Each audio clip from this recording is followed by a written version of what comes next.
Welcome back to PodBites. In the last episode, we talked about neonatal respiratory disorders, not due to prematurity. Today, we shift to the brain and those catastrophic events that keep neonatologists awake at night.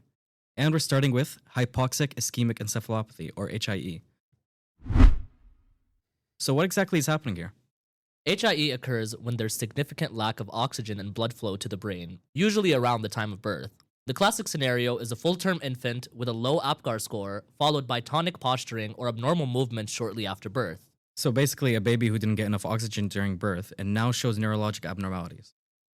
Yeah, the area most vulnerable is the periventricular white matter, and when that region is damaged, we call it periventricular leukomalacia. Leukomalacia literally means softening of the brain tissue, so we're talking about actual injury and loss of that white matter architecture. That's what sets babies up for long-term motor problems. And in terms of long-term consequences, what kind of cerebral palsy does this situation most commonly lead to? The most common type here is spastic diplegic cerebral palsy. Right. And we always talk about how time is brain. What's the most critical intervention? Therapeutic hypothermia. Cooling the baby reduces secondary brain injury by slowing metabolic demand and inflammation. It's time-sensitive and absolutely life-saving in eligible infants. Alright, let's move into something that honestly scares every new parent. And just so we're clear, what do we actually mean when we say sudden infant death syndrome? So the definition is very specific. SIDS is the abrupt and unexplained death of an infant, typically around 2 to 4 months of age, and it's a diagnosis of exclusion, meaning a forensic exam has to rule out every other possible cause before we call it SIDS. So we don't know why it happens, but we do know certain environments or situations makes it more likely. And that means prevention focuses on controlling these risk factors. So if I'm teaching parents, what am I emphasizing? Definitely the sleep environment. For example, we always tell parents, back to sleep.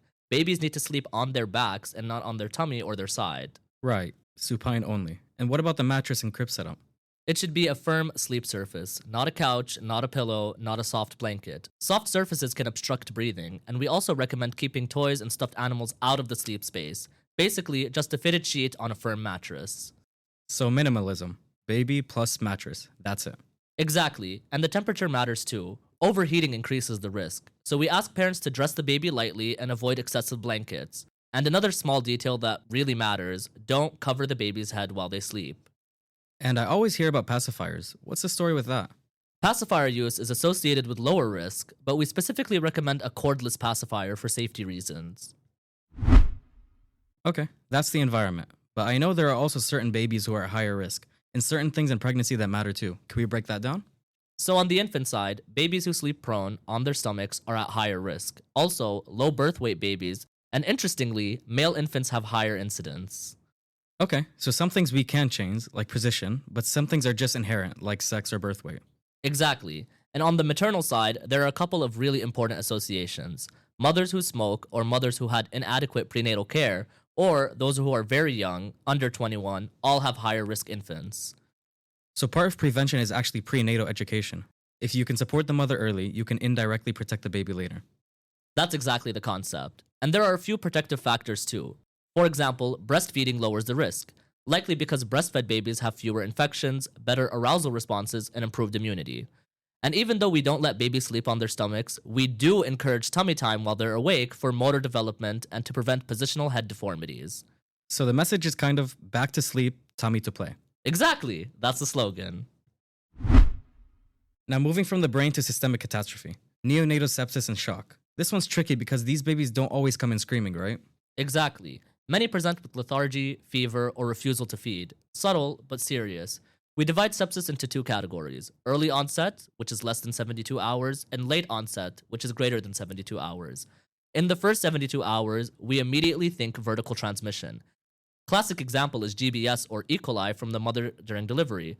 But after 72 hours, especially in the NICU, we start thinking about organisms in the environment, coagulase negative staph being the typical one.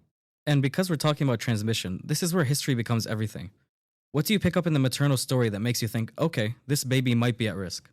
If the mom had a fever during labor, or she was known to be GBS positive, or had a urinary infection, that definitely raises suspicion. And if someone mentions prolonged rupture of membrane, especially beyond 18 hours, you should already be thinking about sepsis before you even examine the baby. What about risk on the baby side? Prematurity is a big one because premature babies just don't have strong immune defenses yet. And if the delivery was complicated, For example, birth asphyxia or a really low APGAR score, that's another clue that the baby was vulnerable. Even the presence of central lines can increase risk in those late onset cases. So sometimes the mother tells a story, and sometimes the baby tells a story, but together they point you towards sepsis. If you put those pieces together, maternal infection, prolonged rupture, a preterm baby, and now subtle clinical changes, that's a neonate we should take very seriously. So once we suspect sepsis, what are we actually doing at the bedside? I mean, we can't just guess, right? Exactly. We need a full sepsis workup. We start with CBC because neutropenia or thrombocytopenia can be early clues. Then, we always send blood cultures, and if there's any suggestion of meningitis, like seizures, irritability, or apnea, we need a lumbar puncture for CSF analysis and culture. So blood, CSF, what about urine? I feel like people forget that. Urinalysis and urine culture matter too, especially in late onset infections. And don't forget acute phase reactants. An elevated CRP is another piece of the puzzle. Imaging comes in when something doesn't add up, like a chest x-ray if you're suspicious about pneumonia. All right, diagnosis is rolling. Now, what do we actually do while waiting for cultures?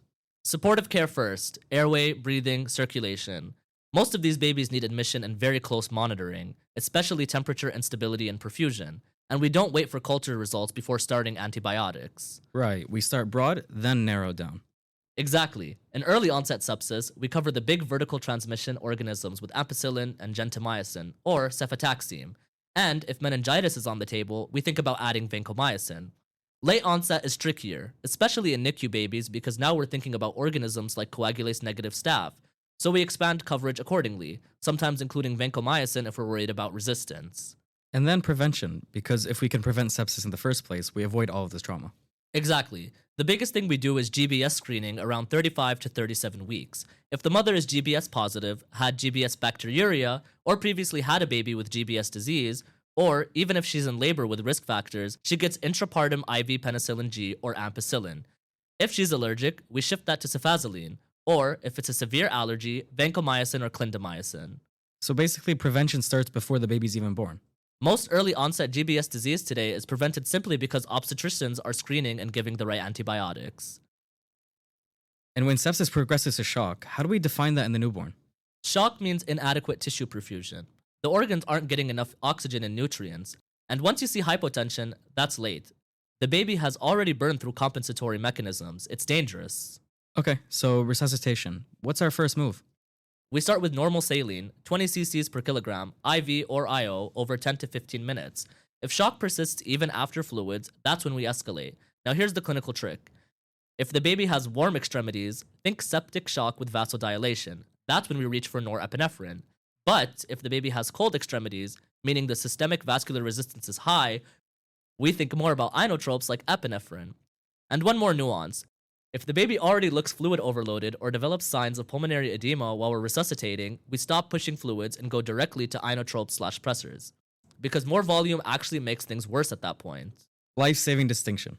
Before we wrap up episode 3, let's test ourselves with 2 quick questions.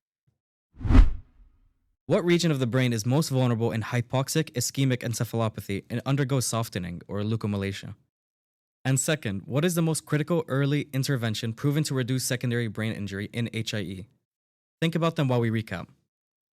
So today we stepped into catastrophic neonatal events, starting with hypoxic-ischemic encephalopathy, where lack of oxygen and blood flow around birth injures the vulnerable periventricular white matter, leading to periventricular leukomalacia, literally softening of brain tissue. We talked about how these babies may present with low APGARs, abnormal tone, or tonic posturing shortly after birth, and how spastic diplegic cerebral palsy can be a long-term outcome. Because cooling the infant early slows metabolism and inflammation and truly reduces secondary brain injury. Then we shifted into sudden infant death syndrome, the unexplained death of an infant, usually around 2 to 4 months, and how diagnosis requires exclusion of other causes on forensic examination. And since we don't know the exact cause, we focus on modifiable risks: safe sleep environment, supine positioning, firm surface, no loose bedding, avoiding overheating and smoke exposure, and encouraging breastfeeding and pacifier use. Finally, we entered the world of neonatal sepsis and shock, a condition that starts subtly with lethargy, poor feeding, temperature instability, and rapidly evolves. We distinguished early onset, GBS and E. coli, from late onset, coagulase-negative staph, and explained why hypotension is a late and dangerous sign. And clinically, we stressed early fluids, broad antibiotics, and escalation depressors, norepinephrine for warm shock and epinephrine for cold shock, and switching to inotropes when fluid overload limits further resuscitation. So, the vulnerable region in HIE is the periventricular white matter, or periventricular leukomalacia. And the critical intervention is therapeutic hypothermia initiated early. And that officially closes episode 3. Next time, we head towards endocrine challenges, so stay tuned.